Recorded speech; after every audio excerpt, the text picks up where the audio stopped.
Bismillahirrahmanirrahim. Assalamualaikum warahmatullahi wabarakatuh. Setelah beberapa lama kita tidak membuat konten ya, sekarang ada bahan lumayan untuk bisa kita kontenkan. Mudah-mudahan bisa bermanfaat buat teman-teman yang melihatnya. Nah, ini ceritanya kita dapat tebon jagung ya.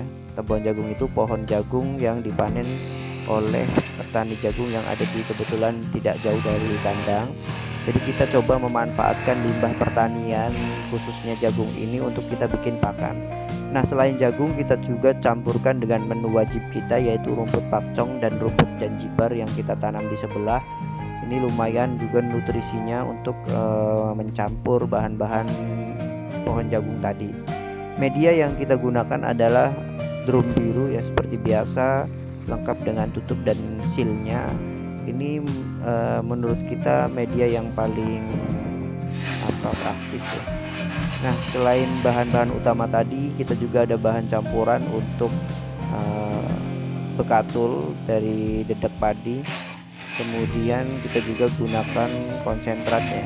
Nah, ini konsentrat ini karena kita gunakan konsentrat, kita bisa kita sebut pakan yang kita nanti akan buat ini adalah jenis complete feed ya, jadi yang nutrisinya cukup. Ini juga kita gunakan probiotiknya menggunakan tetes tebu dan sedikit IE4 ya, buat mempercepat aja si proses fermentasinya. Nah, ini pohon-pohon jagung yang kita dapatkan, langsung kita coba chopper untuk mendapatkan nantinya kepadatan yang baik ya. Jadi untuk mencari kepadatan yang baik itu sebaiknya kita chopper pohon-pohon ini supaya menjadi kecil-kecil ukurannya, dan kambingnya juga, domba kambingnya juga bisa lahap saat nanti kita sajikan. Pencoperannya kita masih menggunakan mesin yang kecil ya, jadi memang agak memakan waktu, tetapi untuk 8 kintal pohon jagung dan 2 kintal pakcong ini kita proses pencoperan sekitar 1 hari ya full. Jadi dibantu beberapa orang, 2 orang yang kita minta bantu untuk proses pakan ini. Nah, setelah pencoperan dilakukan, kemudian cara pencampurannya kita langsung saja ya. Jadi pertama kita amparkan dulu yang sudah dicoper, kemudian kita taburkan konsentrat kira-kira 1 atau 2 gayung. Kemudian kita taburkan juga dedak ya.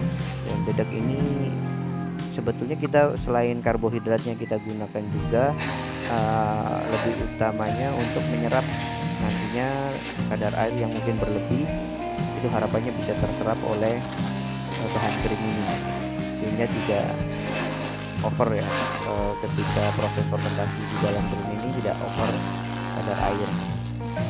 Nah, setelah penaburan bahan-bahan tadi, kemudian kita tutup kembali dengan rumput-rumput yang kita baru chopper di atasnya. Jadi pencampurannya itu bertahap, sedikit demi sedikit kita campurkan di sini supaya tidak terlalu berat untuk kalau misalnya proses pencampurannya itu sekaligus gitu ya. Kalau ini kan sedikit demi sedikit kita campurkan, kemudian langsung timbun lagi gitu, lebih efisien lah, lebih efektif juga, tidak capek juga untuk bekerjanya. Dan kita bisa langsung masukin drum setelah tempat yang ada di sini agak penuh sedikit gitu.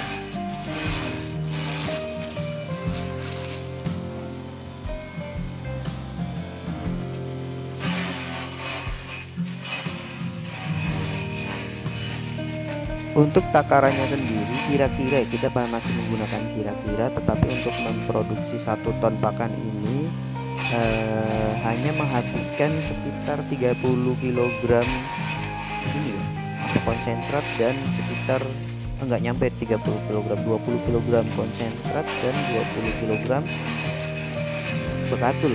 Jadi enggak banyak.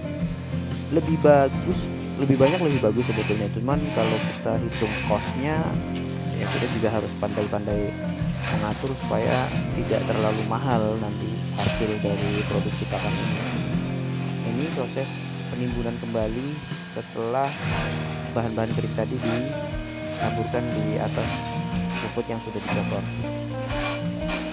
Ini kita lakukan terus menerus ya sampai nantinya penuh dan kita masukin ke dalam drum biru.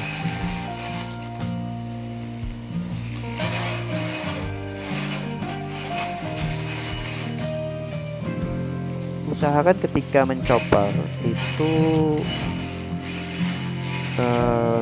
seling-seling ya antara rumput pakcong dan kebun jagung ini kita lakukan secara bergantian supaya otomatis mencampur sendiri, jadi tidak dilakukan pencampuran setelah.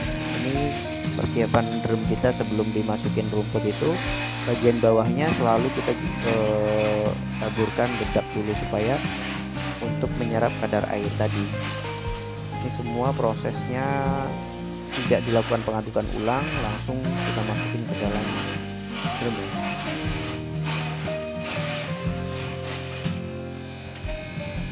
Setelah kita masukin, wajib hukumnya untuk dipadatkan.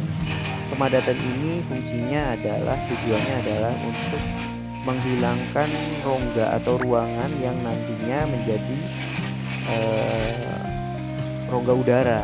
Jadi sebisa mungkin semakin padat rongga udara yang ada di dalam drum ini atau yang di dalam rumput ini menjadi lebih sedikit. Karena proses anaerob ini kan sama sekali tidak boleh adanya udara di dalam sini. Nah, pemadatan ini juga bisa dipertimbangkan untuk yang melakukan pemadatan atau yang menginjak-injak ini berat badannya cukup ya, supaya makin berat itu kan semakin padat, gitu aja sih. Nah, setelah proses pemadatan ini kan dilakukan beberapa kali ya, kita tuangkan probiotik. Jadi kita probiotiknya seperti itu, pakainya tidak dicampurkan di awal tapi pada saat memasukkan ke mulut. Nah, setelah probiotik tadi kita taburkan lagi dekatnya. Ini masih tujuannya sama, untuk menyerap mungkin kadar air yang nantinya akan berlebih. Ini kondisi setelah dipadatkan. Nah, probiotiknya kita masukin ke botol ya, supaya mempermudah saja. Kemudian kita masukin lagi dan dipadatkan lagi, terus dikasih probiotik lagi dan kita masukin lagi terus seperti ini sampai kondisinya penuh. Nah, setelah penuh kita lakukan penyimpanan dengan posisi terbalik ya, supaya tutupnya ini menjadi dipastikan tertutup rapat, karena ada sealnya di dalamnya itu. Kalau posisinya dibalik ini, sealnya akan menekan, jadi lebih bisa dipastikan tidak bocor ya. Nah, proses penyimpanan seperti ini kita lakukan selama 21 hari. Nah, setelah 21 hari itu kita baru buka. Kira-kira itu saja yang bisa disampaikan. Bila mana ada kata-kata yang tidak berkenan, saya mohon maaf, dan semoga tayangan ini bermanfaat buat kita semua. Amin amin ya rabbal alamin. Nah, baik, terima kasih sudah